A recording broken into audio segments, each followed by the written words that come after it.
In the year 1896, a poor Greek postman who had never run more than 40 kilometers did something that stunned the entire world. Hello, my friends. Welcome back. Today our story travels to Athens, to the very first modern Olympic Games.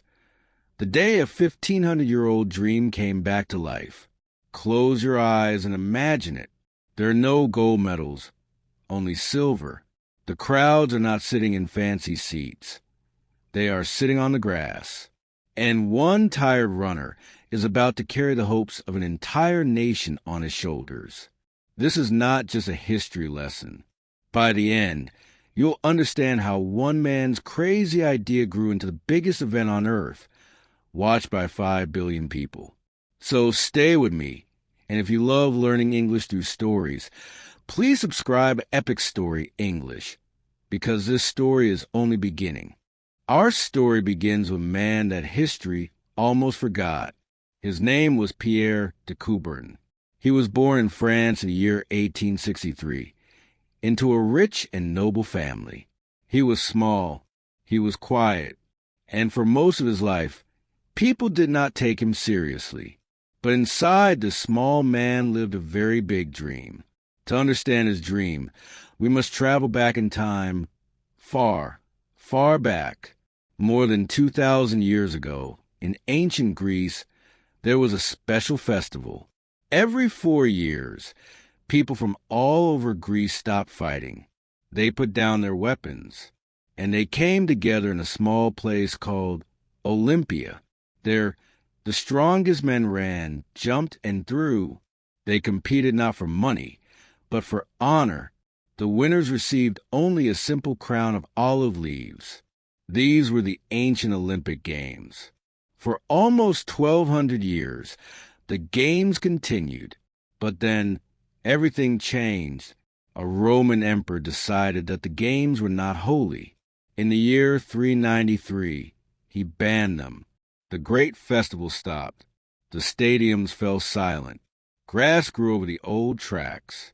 And slowly, the world forgot. For almost 1,500 years, the Olympic Games were only a story in old books. Now, let us return to Pierre de Coubertin. As a young man, he looked at the world around him, and he was worried. He saw countries that did not trust each other. He saw young people who were weak and unhappy. He believed that something was missing. And then he had an idea. What if the ancient games could come back? What if people from every nation could meet again, not to fight, but to play? What if sport could teach young people to be strong, honest, and brave? To Coubertin, this was more than a game. It was a way to bring peace to the world. But when he shared his dream, people laughed. They said it was impossible. They said no country would agree. They said the world was too divided. Some called him a dreamer. Some called him a fool. Imagine how that must have felt. Imagine believing in something with all your heart, while everyone around you says it cannot be done. But Coubertin did not give up. He traveled. He wrote letters. He gave speeches. He met important people and told them about his beautiful idea. Year after year, he knocked on doors that stayed closed. And still, he kept going. He truly believed that a dream, if you hold it long enough, can change the world. In the year 1894, after years of hard work, he called a big meeting in Paris. Leaders from many countries came to listen. And there, standing in front of them all, this small, quiet man asked for something enormous. He asked them to bring the Olympic Games back to life. He asked them to trust an idea that had been dead for 1,500 years. The room went quiet. Everyone waited. Would they say yes? Would they laugh again? What happened next would change history forever. And that is exactly where our story becomes truly amazing. When Pierre de Coubertin finished speaking that day in 1894, something wonderful happened. The leaders did not laugh. They said yes. They agreed to bring the Olympic Games back to life. And they chose a perfect place for the first Games, Athens, the capital of Greece, the home of the ancient dream. But saying yes was the easy part. Now came the hard work. Greece was not a rich country. There was very little money. Some people said the games would fail. Some said no one would come. For a while, it looked like the dream might die again before it even began. But the people of Greece did something beautiful. Rich men, poor men, ordinary families, they all gave what they could. A wealthy Greek businessman paid to rebuild an old stadium.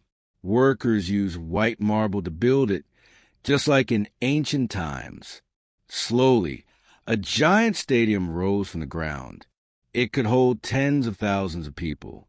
And finally, in April of 1896, the day arrived. The very first modern Olympic Games were about to begin. Now, my friends, I want you to imagine this. Today, the Olympics are huge. There are thousands of athletes. There are gold medals, bright lights, and cameras everywhere. But the first games were very different. Only 241 athletes came. They came from just 14 countries. There were no women allowed to compete. Only men. Many of the athletes were not professional sportsmen. Some were students. Some were tourists who happened to be in Athens and simply decided to join. Can you imagine that? Walking down the street, seeing a competition, and deciding to become an Olympic athlete that same day.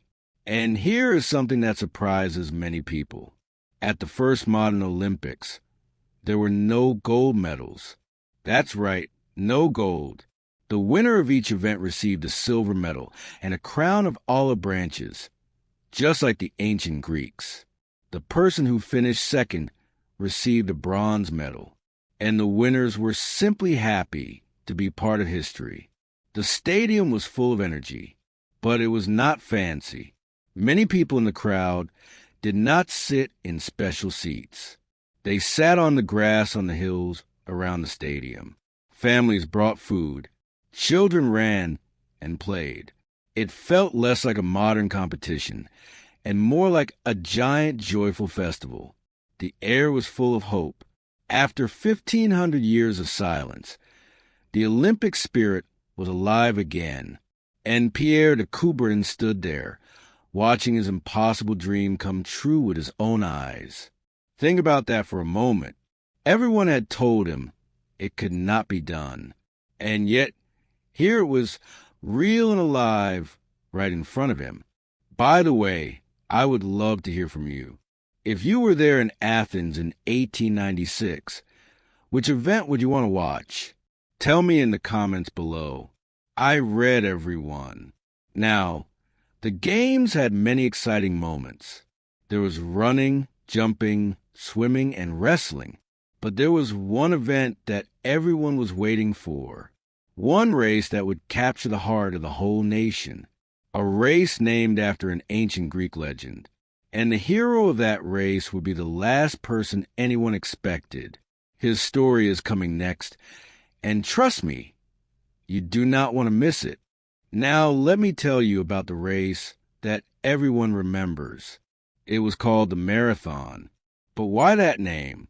Well, the story goes back thousands of years to an ancient Greek legend. Long ago, there was a great battle near a town called Marathon. When the Greeks won, a soldier was sent to run all the way to Athens to share the good news. He ran and ran about 40 kilometers without stopping. When he reached the city, he shouted, "We have won!" And then, exhausted, he fell down and died. To honor that ancient runner, the organizers of the 1896 Games created a special race. The athletes would run the same long path from the town of Marathon all the way to Athens. It was the hardest event of all. Now, here's the thing you must understand. Greece was the home of the Games. But so far, no Greek athlete had won a big event. The whole nation was aching for a hero. They wanted, more than anything, for a Greek man to win this marathon, the race born from their own history. Among the runners that day was a quiet young man named Spyridon Louis. He was not famous. He was not rich.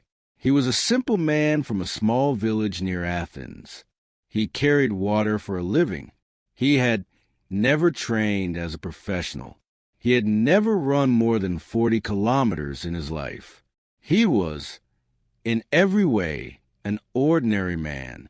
On the morning of the race, the runners lined up in the town of Marathon. The sun was hot. The road was long and dusty. Then the signal was given, and they began to run. One by one, the strongest runners took the lead.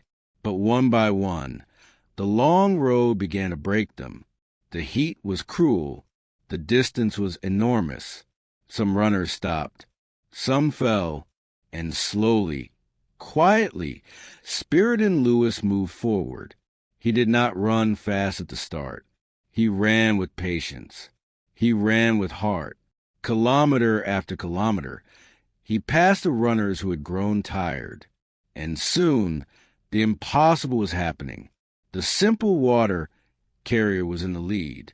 Back in Athens, the great marble stadium was full. 70,000 people were waiting.